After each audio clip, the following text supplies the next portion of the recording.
Fala, meus amigos, tudo bem com vocês? João aqui.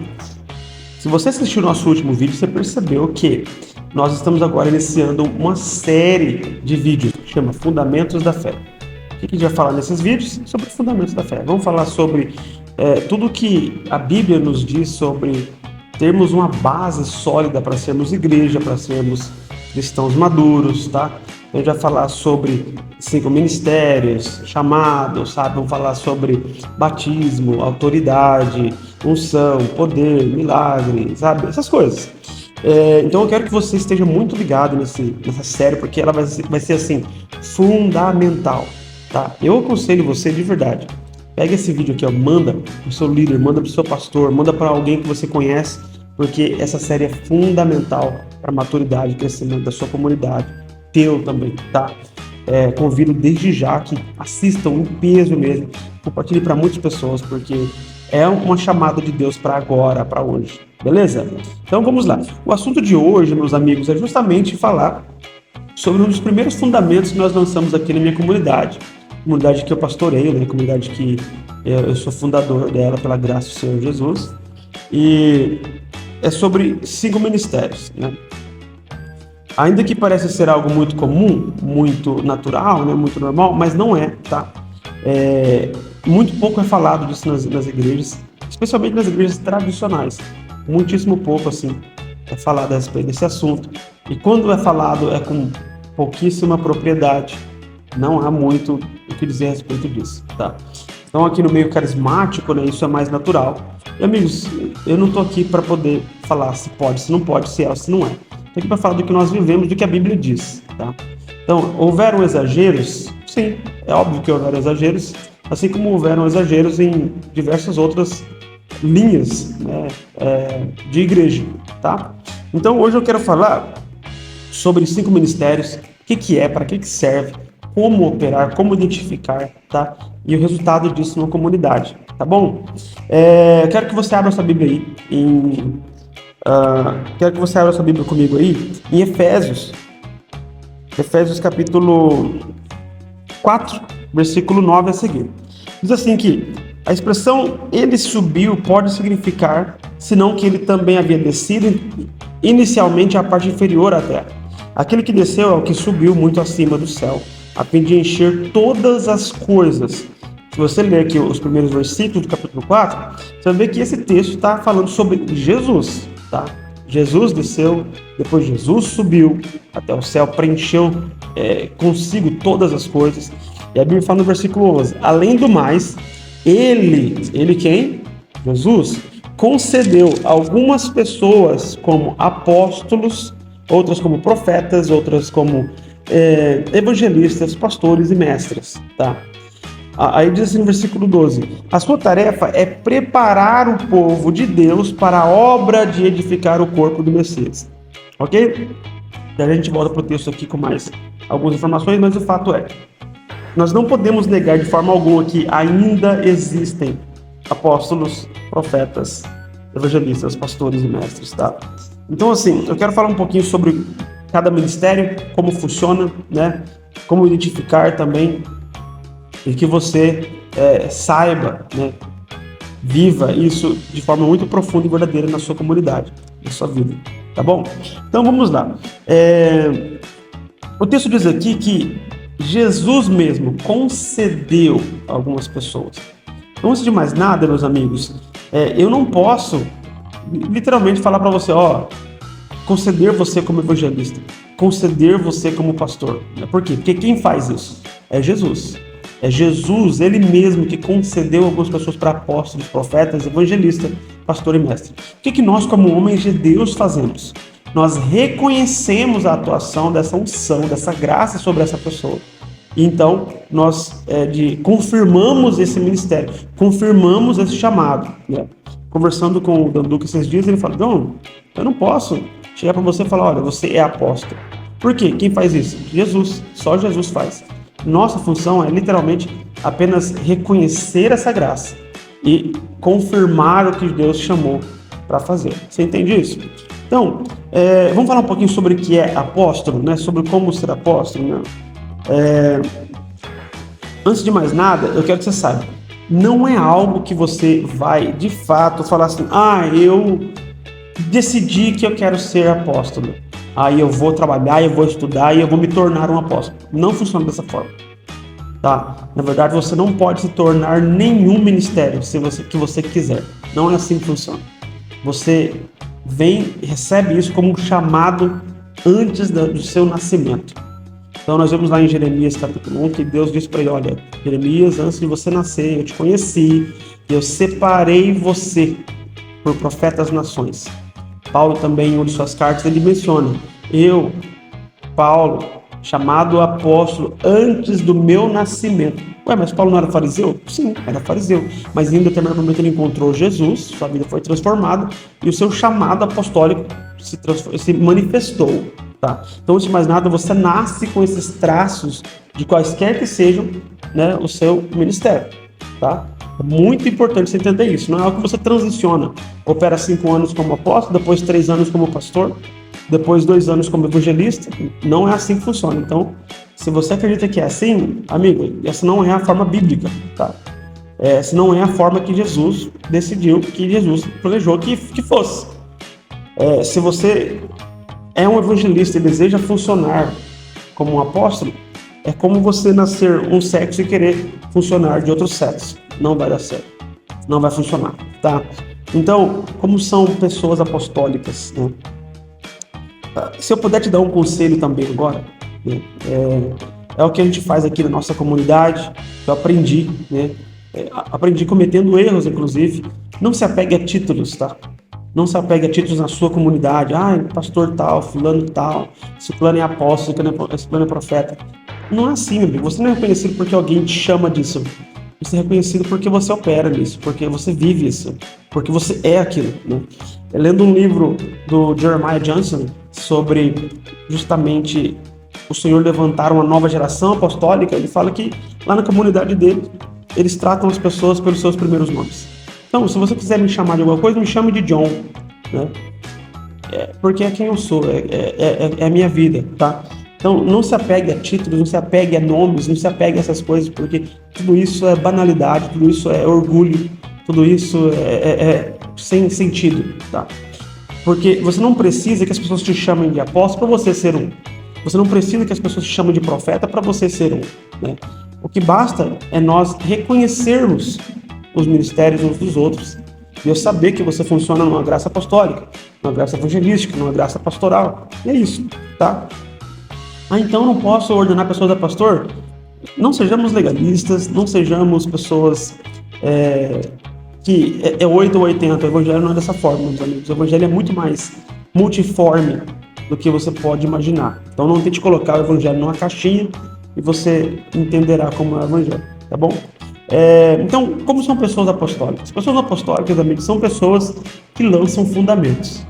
São pessoas que elas têm a capacidade e a graça de Deus de estabelecer Cristo como fundamento em uma comunidade, como fundamento em suas próprias vidas, né? E em uma comunidade. Eles têm a capacidade de construir pessoas, por assim dizer, em torno ou sobre o fundamento de Jesus. Vai pegar lá 1 Coríntios capítulo 3, Paulo fala que ele como um sábio construtor lançou o fundamento e outra pessoa veio e construiu sobre aquele fundamento. Então, Paulo não pastoreou a igreja de Corinto para sempre. Paulo fundamentou a igreja de Corinto, lançou os fundamentos da igreja de Corinto, né? Separou ali um governo, né? Levantou um governo de pessoas para poder governar aquela comunidade e partiu para abrir outra comunidade, levantar novos líderes, abrir para outra comunidade, levantar novos líderes, e é isso. Uma vida apostólica é dessa forma, né? É uma pessoa que ela lança fundamentos, ela prepara povos, ela seta cultura, sabe? Ela consegue estabelecer cultura, padrão, sabe? Graça, mas não para si, para Jesus. Em torno do nome de Jesus, apontando para Jesus, ele estabelece Cristo como fundamento, né? Cristo como o cabeça da comunidade. Você percebe isso? Então, pessoas apostólicas são dessa forma. Elas se recusam a se mover por apenas orgulho. Elas se movem por se comprometerem com a graça, com o poder de Deus, com a glória de Deus. Se a glória de Deus está presente, elas avançam, elas permanecem, elas continuam. de acordo com que a glória de Deus está com eles. Se a glória de Deus os move para um outro lugar, eles vão também para esse outro lugar. Então é muito importante entenderem isso, tá? Então um apóstolo não é aquele que faz todas as pessoas virem até si, se ajoelhar e tal, e beijar os seus anéis. Não é nada disso. A Bíblia diz que quem quiser ser o primeiro, que sirva a todos. Então, o apóstolo diria assim que é o cara que serve mais, é o cara que serve a todos. Aliás, quem quer que seja o líder, o primeiro, é o cara que vai servir mais. Você entende? Então é dessa forma que funciona, dessa forma que deve acontecer, que deve ser, ok? Nós entendemos também, amigos, como pessoas proféticas, né? A pessoa profética, ou a pessoa que ela tem um chamado, um ofício, né, profético, por assim dizer, você pode participar de uma de nossas mentorias para entender mais profundamente, tá? Acerca de cada uma dessas coisas que a gente está falando, porque num único vídeo nós não conseguiremos fazer isso. Profetas são pessoas que elas têm um ofício de Deus, de estar diante de Deus e ouvir de Deus primeiramente. Antes de mais nada, elas são amigos de Deus. Elas não ouvem para sair falando e conversando tudo que ouviram. Elas guardam segredos de Deus. Um profeta guarda mais segredo do que fala para as pessoas, sabe? Então, um profeta real é aquela pessoa que ela vai ouvir de Deus, ela vai estar ali recebendo a orientação de Deus, ela vai liberar edificação, sabe, consolação, exortação sobre a comunidade, né? Então é muito importante, é totalmente assim necessário que uma comunidade ela tenha vozes proféticas dentro daquela comunidade, sabe, para que o Espírito possa confirmar a mensagem, possa apontar, né? E ainda que todos na comunidade podem profetizar, porque é isso que Paulo nos ensina, né? Todos podem profetizar, mas nem todos podem ser profetas, né? Todos na comunidade devem ser apostólicos, mas nem todos são apóstolos. Todos na comunidade, né, podem ser proféticos, mas nem todos são profetas. Todos evangelizam, mas nem todos são evangelistas. Você percebe? Então é muito importante que você entenda isso, que não é todo o corpo de Cristo que tem os 5 ministérios. Existem pessoas que foram chamadas apenas para ser corpo, para ser membro do corpo de Cristo. E a função desses 5 ministérios é preparar o povo para a obra de edificar o corpo, tá? Então, nós vemos também sobre pessoas que são evangelistas, né? Os evangelistas são pessoas que eles têm a graça específica do Senhor Jesus de ganhar almas, né? De levar pessoas a Cristo e proclamar Jesus para as pessoas no meio onde eles estão inseridos. E nós não estamos falando de pessoas que fazem ações evangelísticas simplesmente, que pega aí um cartazinho, um panfletinho, vai para a esquina e Jesus te ama, tá? Amigos, sinceramente, eu acredito que isso nem poderia ser chamado de evangelismo, né? Isso poderia ser chamado de propaganda, mas me chame de rígido mesmo, né? Mas eu acredito de verdade que o verdadeiro evangelismo, meus amigos, ele é marcado por poder, ele é marcado por sinais e maravilhas, entende? Então, ele é marcado por, sabe, o poder de Deus está ali. A Bíblia fala de um homem, né, que claramente tinha um chamado evangelístico, Filipe. Lá em Atos vai falar sobre ele, de que ele foi para Samaria e lá ele lhes anunciava o Cristo. Então, qual é o teor da mensagem da igreja, a mensagem apostólica, a mensagem profética, a mensagem evangelística? É Cristo. Então, lhes anunciava o Cristo e Samaria ouvia atentamente as coisas que Filipe falava, enquanto sinais e maravilhas aconteciam. Você percebe? Então, um chamado evangelístico é marcado por sinais e maravilhas. Então, é muito importante você entender isso, que um evangelista ele vai caminhar no poder porque os sinais e maravilhas confirmam sua mensagem e chamam a atenção das pessoas para a mensagem, para o conteúdo da mensagem, que é Jesus, tá bom? Então, um evangelista, essa pessoa que ele vai estar muito envolvida com questões sociais, sabe? Questões da sociedade, grupos de pessoas na sociedade. Então, é muito importante entender essa graça, né?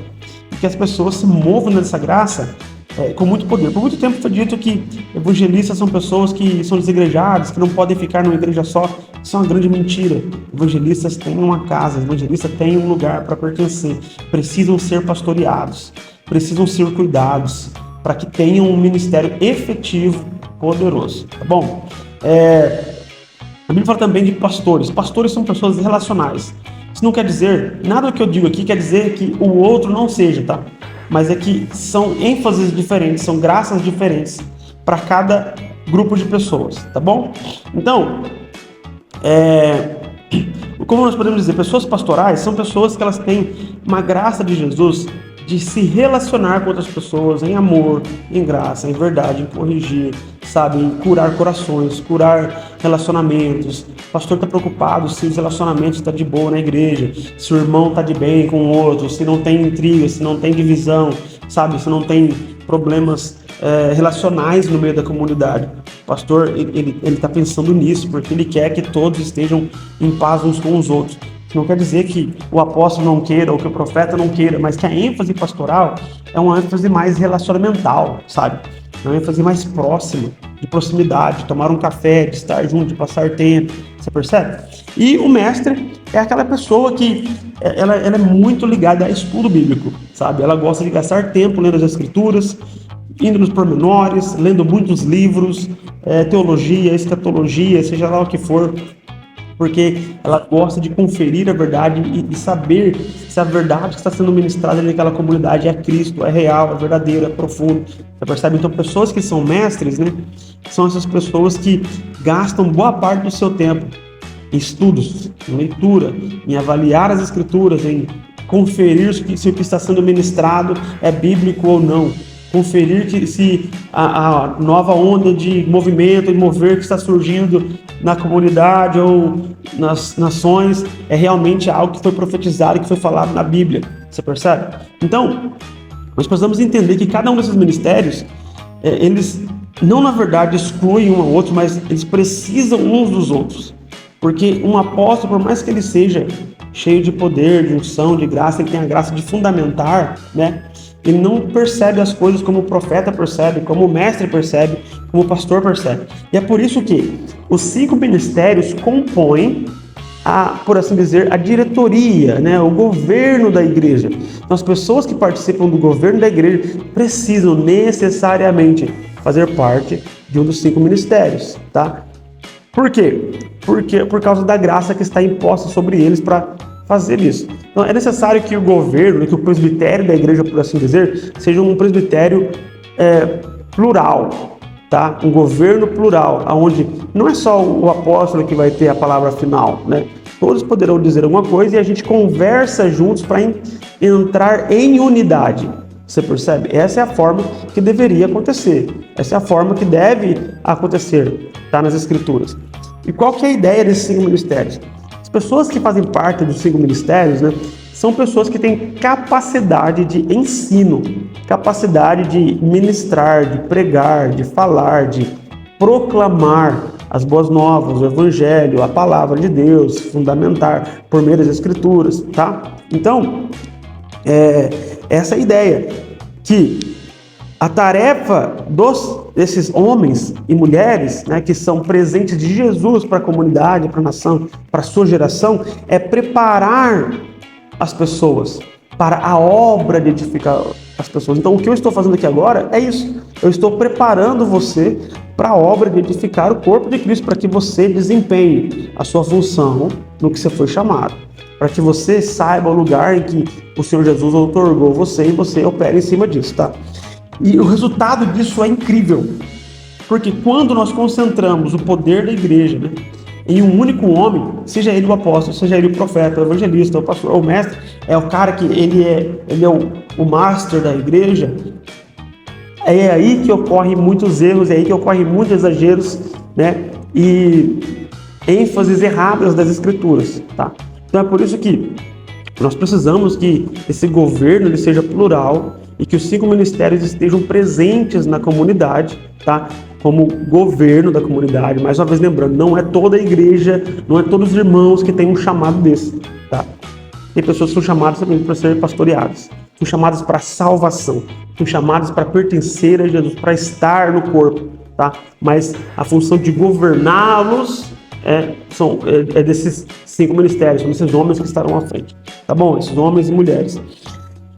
E quando isso acontece, meus amigos, nós temos um efeito gigantesco, maravilhoso. A Bíblia diz assim que quando esses 5 ministérios desempenham cada um a sua função, né, a igreja chega numa unidade implicada pela confiança no conhecimento do Filho de Deus. Então dá a entender que quando o apóstolo é o apóstolo e ele flui em cima da sua unção, o evangelista, pastor, mestre, né, profeta, e cada um deles flui na sua unção, na sua graça, o que isso causa na comunidade? Isso causa uma revelação de quem Cristo é, o conhecimento pleno de Cristo.